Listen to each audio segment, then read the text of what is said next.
The first time it happened, Thomas thought it was only his imagination. He had been walking home from the train station late in the evening, the cold pressing against his cheeks, the wind carrying dry leaves across the empty pavement. Streetlights buzzed faintly overhead, pools of orange light surrounded by halos of fog. The town was quiet at that hour, the kind of quiet that felt unnatural, as if something were holding its breath. Somewhere behind him, far off, a car passed, its headlights briefly illuminating the wet asphalt before vanishing into the night. He pulled his coat tighter, glanced at his watch, and quickened his pace. That was when it came. A breath of sound, barely there, brushing the edge of his hearing. A name, not a voice calling out to him, not even a voice meant to be heard, just a whisper, soft and close, too close. Ellawen. He froze. The name didn't belong to anyone he knew. It had no place in his life, but it felt weighted, as if it had been carried a long distance just to reach him. He turned quickly, scanning the sidewalk, the empty houses, the dark windows. The night looked the same, silent and still. He waited a moment longer, straining to hear anything beyond his own heartbeat, and when nothing came, he shook his head and walked on. The thought slid into the back of his mind like a stone sinking in water. By the time he reached home, the incident already felt strange and dreamlike, a small distortion in an otherwise ordinary night. He unlocked the door, stepped into the dim light of the hallway, and told himself the same thing he always told himself about odd moments. Sleep would file the edges down until it all seemed unremarkable. But the next day, it happened again. He was pouring coffee in the kitchen, sunlight spilling through the window, the sound of the kettle hissing the background. His phone buzzed with a notification. He reached for it, but before his hand touched the screen, he heard it, right beside his ear this time, so close that he felt the air stir against his skin. Ellawen! He jerked his head around. The kitchen was empty. The street outside the window was still. His pulse thudded in his throat. It hadn't been the kettle, or a bird outside, or the radio from a neighbor's apartment. It had been a voice. The syllables lingered in his mind like the after-image of a bright light. They didn't fade. They didn't loosen their grip. Even as he went through his day, typing emails, answering calls, nodding along in a meeting, he felt the shape of the word in his mouth, the weight of it in his ears. It wasn't just a sound anymore. It was something that had settled inside him. That evening, walking home again, he noticed how the streets seemed darker than usual, how the lampposts flickered at the edges of his vision. He told himself he was imagining it, but then, from somewhere indistinct and nowhere at all, the whisper came again. Ellawen. This time it seemed to come from behind him and in front of him at once, curling through the space around his head, sliding past his ear. He stopped walking, feeling the air around him the way you might when you suspect someone is just out of sight. The sound didn't repeat. There was only the wind moving the bare branches overhead. At home, the thought of it kept him awake. He lay in bed listening to the creaks and sighs of the old house, the occasional hum of the refrigerator. In the small hours, when the darkness outside seemed thick enough to press against the walls, he thought he heard the name again, faint, almost indistinguishable from the sound of his own breath. The days that followed began to take on a certain texture, Ordinary moments felt less solid. Conversations blurred around the edges.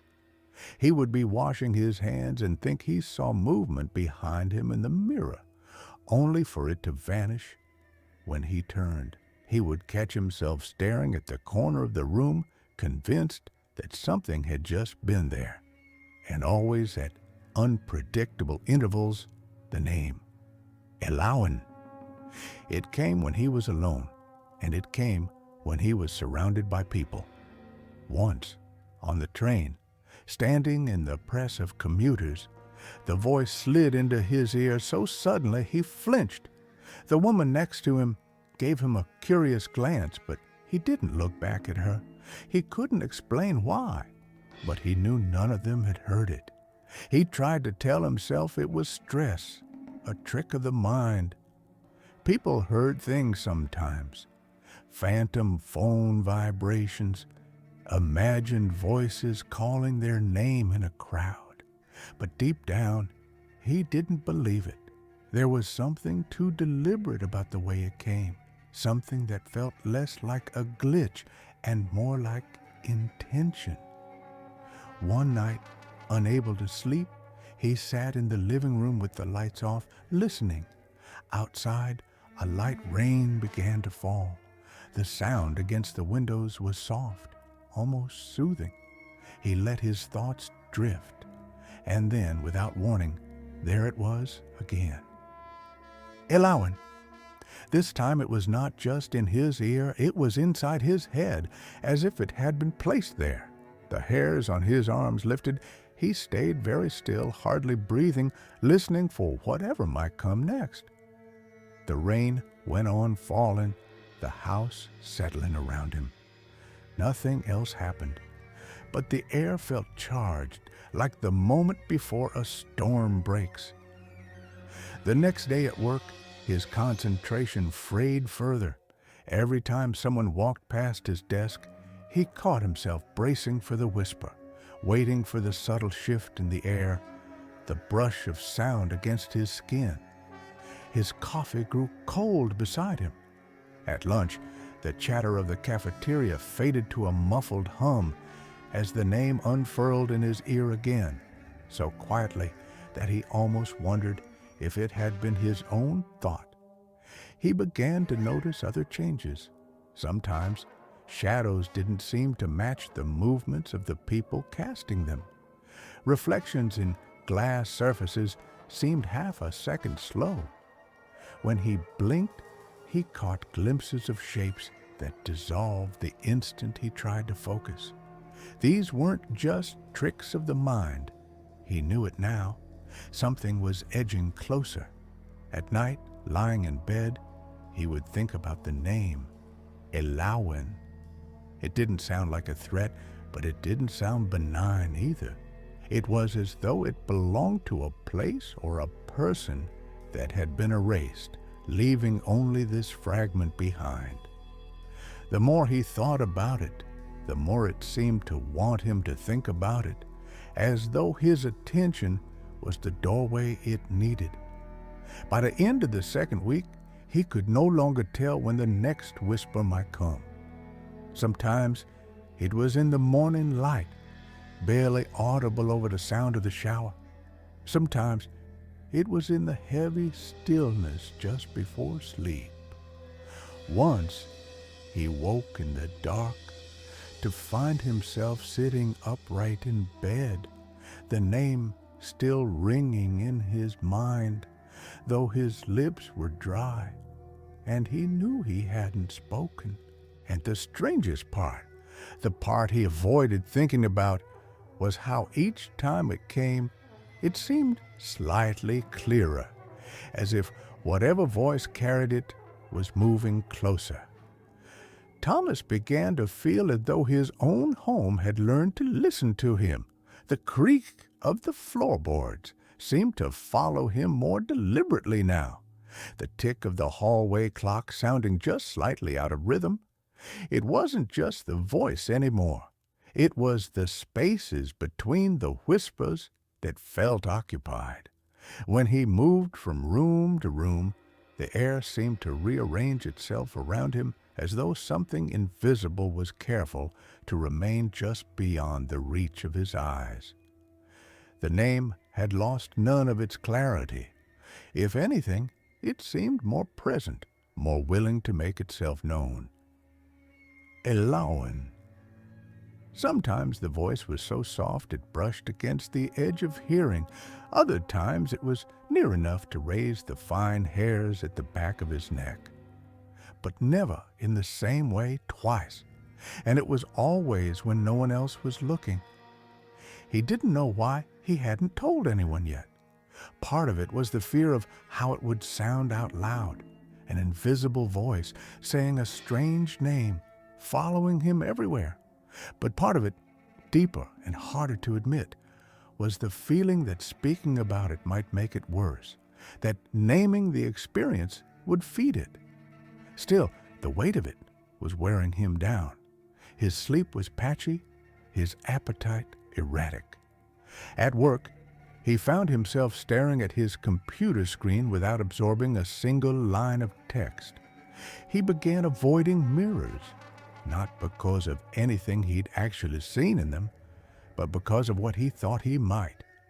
It was on a Sunday afternoon, in the quiet lull between late lunch and the dimming of the light, that he decided to say something. He was sitting in the living room of his parents' house. They'd invited him over, as they did most weekends, to share a meal and catch up. His mother sat in her usual chair, leafing absently through a magazine. His father was in the kitchen, the clink of dishes carrying faintly into the room. The television was on but muted, playing a nature program. The house was warm and smelled faintly of rosemary and roast potatoes. For a while, Thomas let the comfort of it ease his thoughts. But then, without warning, the familiar prickle came at the base of his skull, the almost imperceptible change in the air pressure. He didn't have time to brace before it slid into his ear. Eliawen. He flinched slightly, and his mother glanced up from her magazine. The words rose to his lips before he could stop them. He kept his voice low, as if afraid the thing that whispered might hear. He asked if she had just heard anything, a name, spoken very quietly. Her face didn't change much at first. She frowned slightly, the kind of vague expression one gives when they didn't quite catch what was said. But her eyes stilled in a way that made him uneasy. The movement of her hands slowed. "No," she said after a pause, her voice steady, but a little softer than before. He nodded, as if that were the answer he'd expected. But something in her posture was different now.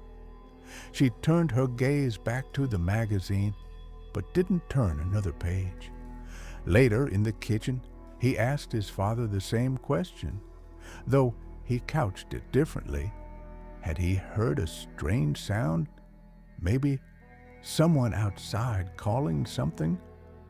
His father looked at him for a moment longer than necessary, as though weighing how to respond. Then he shook his head. Nothing? It might have ended there, if not for the way his father's hand tightened imperceptibly on the dish towel he was holding, the way the color seemed to drain from his cheeks. The rest of the visit passed in an odd quiet. His parents spoke in normal voices, but there were pauses in their conversation that hadn't been there before, small gaps where they seemed to listen for something unseen. When he left that evening, the air outside felt different, colder, even though the weather hadn't changed. He couldn't shake the image of their faces, that subtle paling beneath the skin, the kind that isn't caused by surprise alone, but by recognition. In the days that followed, he began to notice other changes in them. On his next visit, his mother kept the television on louder than usual, as if to fill the space with sound. His father avoided looking directly at him for long, and more than once, Thomas caught him glancing toward the corners of the room as if making sure they were empty. He began to wonder if the voice had been with them too. Not in the same way. It was too precise, too aimed for that. But perhaps it had touched them once, long ago, in some way they'd never spoken about. The idea lodged itself in his mind and refused to leave. It explained their pale faces, the unspoken tension. And yet, if that were true, it meant they knew something about Eliawen, something they would not or could not say. The whisper did not relent. It seemed almost emboldened now, coming at stranger times, in the middle of a crowded store, in the echoing stairwell of his apartment building, in the split second after a phone call ended. Sometimes it seemed to overlap with the real world, its tone blending with the sound of someone's laughter or the hiss of a bus pulling away from the curb. But he always knew it for what it was. One night, as he stood in his parents' driveway after another tense visit, he glanced up at the darkened windows and thought he saw the faint outline of a figure watching from behind the curtain. It was gone when he looked again. He told himself it had been his father checking to see if he'd gotten to his car safely, but deep down he suspected neither of them had been at the window. The following week, the voice came 3 times in one day. The first was in the shower, where the sound seemed to move through the steam like a living thing. The second was in the grocery store between 2 strangers who didn't seem to notice him. And the third was in the dead of night, when he woke to find himself lying perfectly still in a way that felt deliberate, as if his body were waiting for something. Eliawen. The word vibrated in his bones, heavier than before. When he went to his parents' house the next day, his mother didn't ask him how he was. She just looked at him in a searching way, as though she were trying to determine if something had already happened. His father barely spoke, and when he did, there was an uncharacteristic rasp to his voice. Over lunch, Thomas forced the subject again. He asked as casually as he could manage if they'd ever heard the name before. Not from him, not recently, ever. His mother's fork paused halfway to her mouth. His father's eyes shifted away toward the window. Neither of them answered right away. When they did, it was with a near simultaneous no. But their voices had gone thin, almost brittle, and this time they didn't just pale, they looked ill. The silence that followed his parents' brittle denial seemed to take root in the house. It clung to the air long after he left, trailing him down the driveway across the street, even into the driver's seat of his car. It was the kind of silence that wasn't really silent at all, full of tiny distant sounds, each one just too faint to name. That night, the name came again. He'd left the lamp on in his bedroom, though he couldn't remember doing so. The light cast pale shadows across the floor, every object etched a little too sharply against the walls. He lay on top of the covers, staring at the ceiling, waiting without realizing he was waiting. And when the whisper came, it did not slip in from behind him or drift across the room. It came from inside the silence itself, as though the air had formed lips just to speak it. Eliawen. He swallowed, the sound loud in his own ears. The room seemed to lean closer, listening for what he might do. He didn't answer. Not that night. In the days that followed, it came more often. 2, 3, sometimes 4 times a day, always the same tone, the same quiet insistence. He felt it in his jaw, in the hollow behind his ears. Once, in the supermarket, it came while he was passing a woman in the cereal aisle, and he could have sworn her eyes flicked toward him at the exact instant the name was spoken. But when he turned, she was walking away. He stopped visiting his parents for a while. He couldn't bear the weight of their unspoken knowledge, the way they looked at him like they were counting the days. At night, his apartment seemed to shrink. The corners of the rooms grew darker, the air heavier. He caught himself waking in the same position over and over again, flat on his back, eyes open, facing the doorway, as though he were waiting to see what would step through it. It was some time after midnight, on a night so still the city felt deserted, that he made the choice. The voice had come twice already, hours apart. The third time, it was so close he felt the warmth of it in his ear.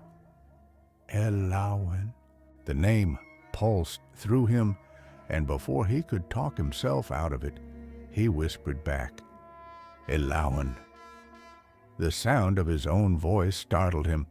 It felt wrong, not just for what he'd said, but for how the words seemed to catch on the air, hanging there longer than any whisper should. At first, there was nothing. The quiet pressed in, thick and absolute. He thought, absurdly, that maybe nothing would happen after all. And then something answered. It wasn't a whisper. It wasn't a voice. It was a shift, a bending in the space around him, as though the air had taken a deep breath. The sound or the feeling rose from somewhere behind the walls, through the floorboards, from the narrow dark spaces under the furniture. It didn't speak a word he recognized, but it carried the same weight, the same deliberate intent as the name. The temperature in the room dropped so suddenly his skin prickled. Shadows lengthened across the floor without the light changing. The air had a taste now, metallic and cold, like the air before a lightning strike. He couldn't move. His breath sounded too loud in the stillness, and somewhere in that stillness, faint but steady, came a new sound, a slow, deliberate tapping. It seemed to move along the wall closer with each measured beat. He didn't know if it was coming from inside the apartment or from somewhere else entirely. His eyes followed the sound as it reached the corner near the ceiling. The tapping stopped. Then came the whisper, not in his ear, not around him, but inside his head. You heard me? The words were not his own thought. They were cold and certain, a presence pressing against the inside of his skull. And then the lamp went out. In the darkness, his vision seemed sharper, the shadows alive with movement just beyond focus. The air felt crowded, though he could see nothing. His pulse thundered in his ears. Somewhere in the blackness, just past the foot of his bed, he thought he saw the faint outline of someone standing. The shape didn't move, but he had the sickening certainty that it was leaning closer. He blinked, and it was gone. The next morning, the apartment looked unchanged. The lamp worked when he tried it. The floor was bare, the corners empty, but the feeling of having been watched did not fade.